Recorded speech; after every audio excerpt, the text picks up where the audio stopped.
તો નમસ્કાર પશુપાલક ભાઈઓ, સ્વાગત છે આપ સર્વ પશુપાલક ભાઈઓનું આજના નવા વિડીયોમાં। આપણા દરેક વિડીયો ખેતી અને પશુપાલનને લગતા હોય છે, માટે આપણી યુટ્યુબ ચેનલને તમામ પશુપાલક ભાઈઓ અને ખેડૂત ભાઈઓને સબસ્ક્રાઇબ કરી લેવા વિનંતી। વિડીયોમાં આગળ વધ્યા પહેલા તમામ પશુપાલક મિત્રો અને ખેડૂત મિત્રોને મારા જય શ્રી કૃષ્ણ। અને આજે આપણે જાણીશું કે આપણા પશુઓમાં દૂધનું ઉત્પાદન કેવી રીતે વધારી શકાય।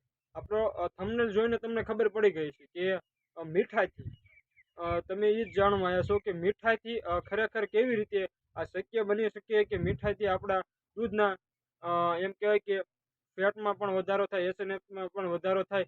તો તેના વિશે જ આપણે જાણીશું કેવી રીતે દૂધમાં વધારો થઈ શકે મીઠા, અને તેની સાથે શું આપવાથી મીઠું અને તેની સાથે બીજું અન્ય કઈ કઈ વસ્તુ આપવાથી તમારું દૂધ ઉત્પાદન વધી શકે। તમામ માહિતી વિડીયોના અંત સુધી બન્યા રહેજો। સંપૂર્ણ માહિતી વિગતવાર તમને મળી રહેશે। તો ચાલો વિડીયોમાં આગળ વધીએ, અને આગળ વધ્યા પહેલા આપણી યુટ્યુબ ચેનલને ખાસ તો સબસ્ક્રાઇબ કરી લો। તો ચાલો, તો મિત્રો મીઠા દ્વારા કેવી રીતે આપણે દૂધનું ઉત્પાદન વધારી શકીએ।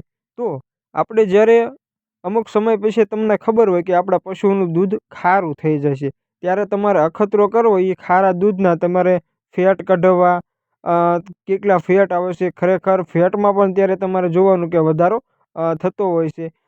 તો આપણે પશુઓને દૂધમાં થોડું ઘણું એવું મીઠાનું પ્રમાણ જો થાય ને, તો તમારા દૂધનું એમ કહેવાય કે ફેટ હોય અને એસએનએફ હોય તે પણ સારા આવે છે, ફેટ પણ સારા આવે છે। અમે જાતે પણ પ્રયોગ આ કરેલો છે, એવું નથી કે ભાઈ અમે તમને જ કહીએ છીએ, અમે જાતે પણ આ પ્રયોગ કરેલો છે અને ત્યારબાદ તમારા સુધી પહોંચાડેલો છે।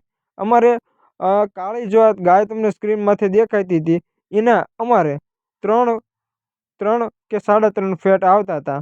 અત્યારે અમારે તે ગાયના પૂરા 4.5 અથવા 5 ફેટ આવે છે।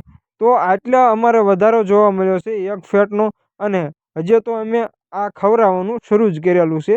અને અમે જો કદાચ આ રીતનું થોડાક દિવસો સુધી ખવડાવી ગાય હોય અથવા તો ભેંસ હોય, ગમે એને ચાલે, તો ખરેખર એમ કહે કે રિઝલ્ટ તમને જોવા મળશે અને તમે પણ આ પ્રયોગ કરી શકો છો। તો તમારે મીઠા સાથે એવી રીતે કઈ વસ્તુ આપવાની છે જેનાથી પશુઓનું દૂધ ઉત્પાદન સ્ટેબલ થાય, પશુઓનું દૂધ ઉત્પાદન વધી જાય। તો ખેડૂત ભાઈઓ, પ્રથમ તો ઘણા બધા ખેડૂત ભાઈઓનું એવું કહેવાનું છે કે ભાઈ અમારે ગમે એ પ્રયોગ કર્યો હોય, ગમે એવી દવા હોય, તેમ છતાં પણ અમારા પશુઓનું દૂધ ઉત્પાદન વધતું નથી। તો તેમના માટે તો આપણે એટલું જ કહીએ છીએ કે જો તમારા પશુઓની જો તમારા પશુઓના શરીરમાં એવી ક્ષમતા હોય કે દૂધ ઉત્પાદન વધારે કરી શકે, તો જ, હા માત્ર તો જ તે તમારું પશુ આવા પ્રયોગ કરવાથી દૂધ ઉત્પાદન વધારે કરી શકે, બાકી તમારે આ પ્રયોગ કરવાની કાંઈ જરૂર નથી।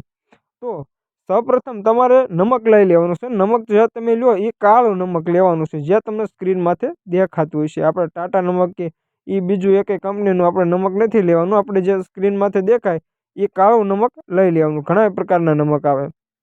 ત્યારબાદ તમારે 500 ગ્રામ જેટલો ગોળ લઈ લેવો। આ ગોળ અને આ નમકને બેને મિક્સ કરી તમારે સાંજ સવારે તમારા પશુઓને આપી દેવાનું, ખાણ અથવા ભડકા હારે। જો એમ છૂટું આપો ને તો કદાચ ન ખાય, બાકી ખાણ અથવા ભડકા હારે હોય ને તો ખાઈ જાય। અને વાત કરીએ તો પશુઓનું દૂધ ઉત્પાદન વધારવાનું મહત્વનું શું છે, તો તમારો સમતોલ આહાર, પશુઓને જે તમે આહાર આપો છો તે સમતોલ હોવો જરૂરી છે। જેમ કે તમે લીલો ચારો અને સૂકો ચારો બે સમતોલ આપો, બે સમાન આપો। એમ નહીં કે 2 મહિનો સૂકો ચારો તો 2 મહિનો લીલો ચારો, એમ જો તમે આપો તો તમારે ક્યારેય દૂધમાં હક ન થાય, અને તમારે દૂધમાં આ રીતની સમસ્યાઓ રહે। જો તમે તમારા પશુઓને લીલો ચારો અને સૂકો ચારો બંને સમતોલમાં આપતા હો, તો તમારે એ દીવાર એમ કહેવાય કે હાવ પડી જાય કે ભાઈ અમારે દૂધ ઉત્પાદન ઓછું થાય છે। તમારે દૂધ ઉત્પાદન પૂરેપૂરું થાય, અને તેમ છતાંય ન થાય તો કદાચ તમારા પશુઓમાં જ એમ કહે કે કંઈક પ્રોબ્લેમ હોય, બાકી એમ પશુઓને સમતોલ આહાર આપે અને કદાચ જો આ પ્રયોગ કર્યો હોય તેમ છતાંય ન થાય, તો તમારા પશુઓમાં એવી ક્ષમતા જ ન હોય। તો તમામ ખેડૂત ભાઈઓ અને પશુપાલક ભાઈઓને નમ્ર વિનંતી કે આપણા આ વિડીયોને અન્ય એવા પશુપાલક ભાઈઓ સુધી ભૂલ્યા વિના પહોંચાડી દેજો। જય શ્રી રામ, ફરી મળીશું।